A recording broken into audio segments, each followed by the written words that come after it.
Ayan po, sa lahat po ng aking mga subscribers, followers at mga viewers, ay hayaan niyo pong ipaabot ko ang aking mapagpalang pagbati sa inyong lahat.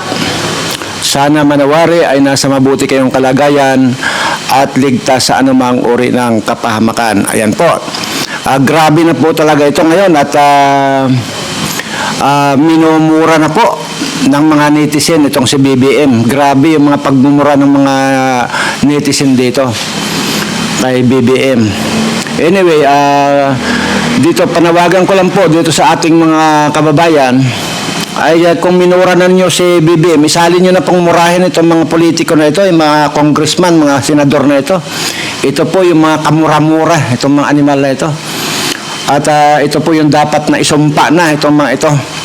Dahil ito ang totoong nagpapahirap dito sa ating mga kababayang mahihirap. Ayan po, at wag lamang po ninyong murahin. Isumpa nyo na rin po itong mga ito na sana daanan na ng piste itong mga ito at magkandamatay na lang itong mga animal na ito. At basta po kayong mga subscriber ko ay medyo pakaingat po kayo at makiramdam po mabuti dahil ito pong napipintong gira na ito. Ayoko na pong pag-usapan dahil tama na po yung mga binahagi kong mga balita sa inyo ng mga nakaraang mga araw. Ay tama na po yun, kayo na po, makiramdam na po kayo. At sana at masama-sama po tayong magdasal para hindi po matuloy itong nagbabadyang gira na ito. Dahil alam ko po pag ito ang natuloy, kawawa naman po itong mga bata na inyong mga anak dahil wala pa po silang kamalay-malay sa mangyayari. Ay ganun na lang po at makikitil lang yung buhay nilang walang kakwenta-kwenta. At ito po ay yung dahilan nitong mga marami sa mga politiko natin na mga masabi nating pira-pira lang ang dahilan kung bakit magkakaroon tayo o dahilan para masali tayo dyan sa gira na yan ng China at Taiwan na kung saan na hindi naman talaga dapat tayong masali dahil nga po dito sa pira-pira na binayad pala ng Amerika na $100 million. Yan po, every year po yan $100 million ang ibabayad po at ay binayad na po actually ng Amerika. Nagpauna na po sila ng 80 plus 15. So mahigit pong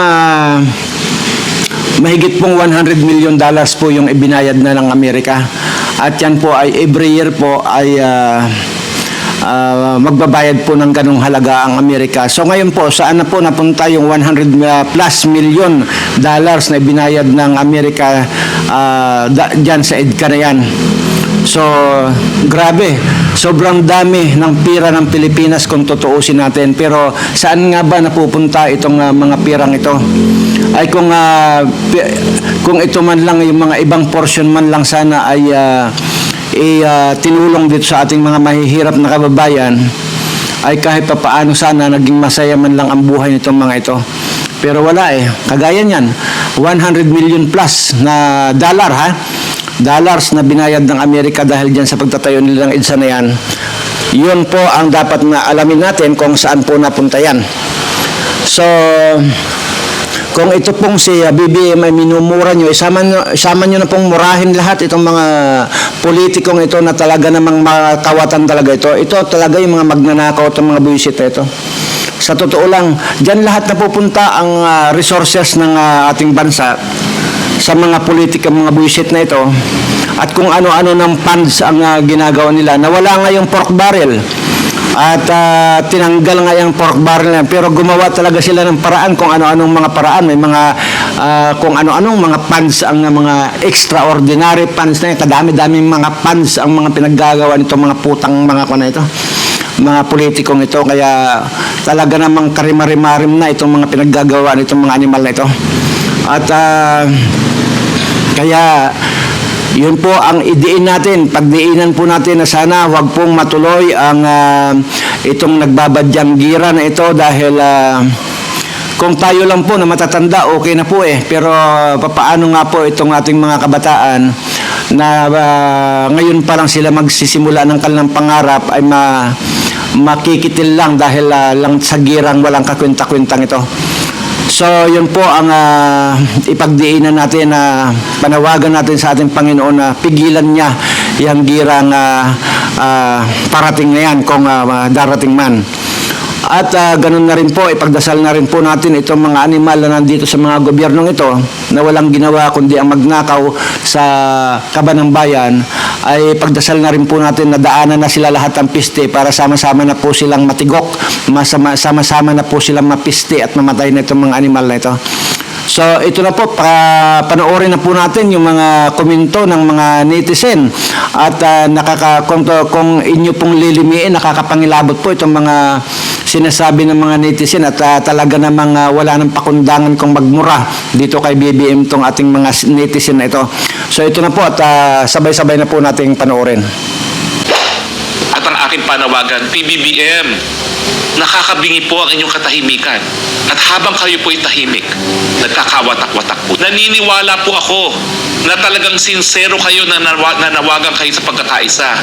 Bakit naman sa buong sambayanan ang hiniling ninyo pagkakaisa? Bakit hindi nyo masabihin ngayon ang sarili nyong kaanak na importante ang pagkakaisa? Ayaw ko pong maniwala na pangampanya lang sinabi nyo nang nagtawag kayo para sa pagkakaisa. Ngayon po, sabihan nyo lang siya na kinakailangan ng pagkakaisa. Nananawagan po ako. Huwag niyo baliwalayin ang sinasabi ng taong bayan dahil hindi nagbibiro ang mga yan. Ikaw, PBBM, pasabi-sabi ka pang self-appointed ka na BFF na bibisara. Tapos wala ka na isang salita para ipagtanggol o kaya pagsabihan si Tambaluslos. Dahil kayang-kaya mo naman at nasa iyo ang kapangyarihan. Nakakapuno ka na. Mukhang marami na naghihintay sa panawagan ni Tatay Digong. Pag tumawag ito, babaha na Bisaya sa Manila. Ang pinangako, bulok ang mga iniupo. Gising na ang madaming Pilipino. Ang galing niyo magluto. Huwag si EPRRD. Huwag ang mga Duterte. Swerte ka, BBM, at ididikit mo ang pangalan mo sa mga Duterte. Kung sarili mo lang, di ka talaga mananalo. Kaya huwag niyong pahirapan ang mga Duterte dahil baka yung 6 years mo, maging 2 years na lang. People of the Philippines will support to the Duterte family. People power, paalisin ang walang kwentang BBM na super weak niyan. Walang utang na loob. PI ka, nabudol mo kaming mga OFW. Ipinaglaban ka naman dito sa Italia nang dahil kay ex-President Marcos. Kaya kita pinaglaban dahil solid Marcos ako panahon pa ng tatay mo. Hindi pa dahil kay President Duterte, di pa maililibing ang tatay mong idolo ko noon. PI ka, BBM. Dahil sa mga ginagawa ni Tambaluslos na hinahayaan lang ni PBBM, ay nagagalit na rin ang mga taga-suporta ng mga Duterte dahil lumalabas na wala itong utang na loob. Dahil sinabi pa niya na self-appointed BFF daw siya ni BP Inday Sara. Pero anong klaseng kaibigan ang ginawa niya habang ginigiban ng pinsan niya si BP Sara? Ang tanong ngayon, bakit nga ba hindi siya nagsasalita at hindi kayang pagsabihan si Tambaluslos? Kasagutin ba siya sa mga ginagawang ito sa mga Duterte? Philippines, anong sinabi natin? Ang sinabi natin, kinakailangan magkaisa para malutas ang lahat ng problema. Bakit niyo po sinisira ang pagkakaisa dahil sa inyong ambisyon lamang? Huwag naman po. Itong gera po ng Israel, nung huli po nagkagera dyan sa Israel, yung 6-day war na tinatawag, nagkaroon po tayo ng rationing ng gasolina. Naalala ko pa po yun, batang-bata ako. Ganyan po ang po pwedeng mangyari muli, kaya importante yung pagkakaisa, hindi na po pagwatak-watak. At kung yan po ay estratehiya para malihis ang issue na nagtataasan ng presyo, huwag naman po, dahil mas magkakaroon tayo ng solusyon kung nagkakasama-sama yung dalawang ulo. Ngayon lang po tayo sa matagal na panahon na nagkaroon ng parehong ulo. Ang huling pagkakataon po ay yung panahon ni GMA at ni Noli Boy de Castro. 12 anyos po ang lumipas na bago tayo nagkaroon na nagkakaisang ulo. Pagsamantalahan na po natin yan para tayo magkaisa. Isang tabi muna ang ambisyon. O kung hindi po ambisyon, isang tabi muna yung tampo na dahilan para pukulin ang ating Vice President na Duterte. Wala pong mabuting idudulot ang pagwatak-watak sa panahon na ang daming pagsubok. Kung tunay kayo nagmamahal sa bahayan, gagawa pa kayo ng hakbang para lalong mapalakas ang samahan. At ang aking panawagan, PBBM, naniniwala po ako na talagang sincero kayo na nanawagan kayo sa pagkakaisa. Bakit naman sa buong sambayanan ang hiniling ninyo pagkakaisa? Bakit hindi nyo masabihin ngayon ang sarili nyong kaanak na importante ang pagkakaisa? Ayaw ko pong maniwala na pangampanya lang sinabi nyo nang nagtawag kayo para sa pagkakaisa. Ngayon po, sabihan nyo lang siya na kinakailangan ng pagkakaisa. Dahil napakadami pong pagsubok na dinadaanan ng bansa. Nananawagan po ako. Ako po ay humbly beseeching you. Nakakabingi po ang inyong katahimikan. At habang kayo po ay tahimik, nagkakawatak-watak po tayo. Sana po bigyan ng remedyo sa lalong mabilis na panahon. Attorney, bilang isang malapit na kaibigan ni VP Sara Duterte, paano ba na tinatanggap itong lahat ng mga issues ng Vice Presidente? Well, alam mo, paninindigan naman ni VP Sara, hindi naman siya tatakbo ng midterm election. At hindi pa nga siya sigurado kung tatakbo siya ng presidente. Dahil parang gusto na lang niya manahimik, no? E tignan niyo naman ang mga pangyayari, no? Nagbigay na nga, nangampanya na nga. Tapos ito pang mangyayari.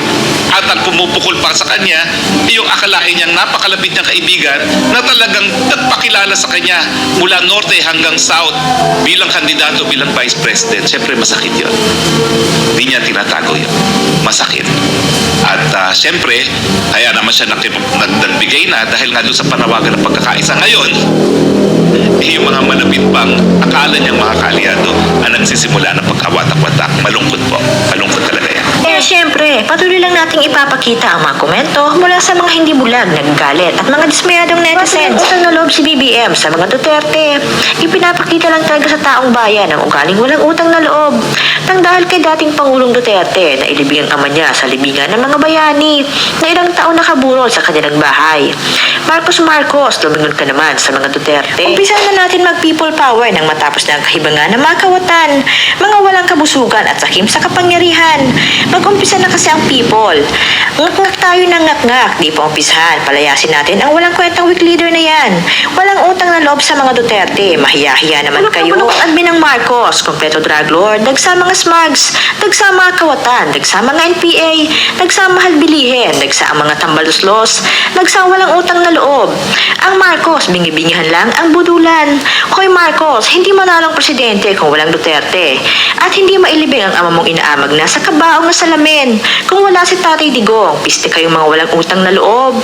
Grabing admin mo budol ba? Pagkaisa na ang supporter ni BP Sara at PRRD para labanan natin ang mga grupo sa tambaluslos at mga komunista, supporter at mga dilawan. Mga walang utang na loob after gumanda ang ating bayan na wala mga adik, drug lords, kidnapping at kitbahay. Kung wala si PRRD, hindi mailibing si late President Marcos Sr. sa libingan ng bayani. Tapos ganyan kayo, mas lalo na ikaw tambaluslos. Pansarili lang ang nasa isip mo. Si PRRD, hindi malibing si Marcos. Tapos ngayon, hinahayaan lang ni BBM alipustahin si BP Sara sa mga kaliwang grupo. Tapos yung ibang mga babatas, pinanigan pa ang kaliwang grupo. Asan ang hustisya? You can pull us. Romualdez ang dapat itawag sa'yo. Hindi po kayo karapat-dapat igalang ng mamamayang Pilipino. Dahil patuloy niyo pa rin pinagloloko ang mga Pilipino na buong akala niyo maniniwala pa rin kami sa inyong greedy evil politicians. Congress at Senado, nakakasuka kayo. Punong-puno kayo sa kaipokrituhan at kasinungalingan. Kadiri kayo, ginagalit niyo kami mga taxpayer. Na hirap sa paghahanap buhay para lang may maibayad na buwis sa gobyerno. Mga wala kayong kaluluwa, darating din ang mga araw nyo. Kakarmahin din kayo. 32 million kami, mananalangin. Abutin kayo ng karma. Kami dahil may namuno sa amin laban sa hybrid extraordinary fund sa legalized corruption. Galit na galit kami sa walang liquidation ng Congress at Kamara. Kung hindi kayo Duterte, hindi ka mananalo. Ipinalibing pa niya ang tatay mo sa libingan ng mga bayani. Wala kang utang na loob. Iyang kamag-anak mong tambaluslos na ambisyoso. Kala niya, kaya niya si Digong. Nawala ang mga oligarch at ABS-CBN, pati mga dilawan, pinabagsak niya. Kaya ka rin ibagsak, marami ang solid Duterte na mabitray sa mga Duterte. Kung hindi kay Duterte, di sila makabalik sa larangan ng politika. Akala namin, truthful ito sila sa mga Duterte. Kung nag-ambisyon si Tambaluslos, wala siyang karisma. Sa totoo lang, parang nakaamba na ang People's Power 2. Tiyak na takot na ang mga politiko. Ang taong bayan bayan na magpapaalis sa ito. Sip-sip, sul-sul talaga sa administrasyon ni PBBM. Mga walang utang na loob matapos manalo sila at makaupo dahil kay PRRD at Inday Sara. Ay ganyan pa igaganti ng mga ganid na yan. Kung di dahil talaga kay PRRD ay di mapapalibing si Apo Lagay sa libingan ng mga bayan. Walang utang na loob. Kung hindi dahil kay PRRD, hindi makakabalik ang mga Marcos. At kung hindi dahil kay PRRD, hindi mailibing ang papa niya sa libingan ng mga bayani. Sige, papasukin yung ICC para hindi na matapos ang 6 years ni BBM. At si Inday na ang papalit. People Power Part 2 pero sa mabuting paraan. Maglagay na tayo ng organizer para simulan natin ang bayan laban sa mga nakaupo sa Senado at Kongreso. Bago nila lustayin ang natitirang budget ng Pilipinas, sabay-sabay tayong haharap sa gobyerno ng bagong administrasyon na busy sa pagbawi na maginto nila. Sa kanila na lang ginto nila, sa atin ang gobyerno. Walang pake, di marunong tumanaw ng utang na loob. Buwisit na presidente, sama-sama tayo mga kabayan. Ilaglag natin ang mga korap sa Senado at Kongreso. Ano ang masasabi mo sa isyong ito? Just comment below at ilike mo na rin kung nagustuhan mo ang ating isyong tinalakay. At syempre, huwag kalimutang mag-subscribe. Maraming salamat sa panonood. Mahalin po natin ang Pilipinas.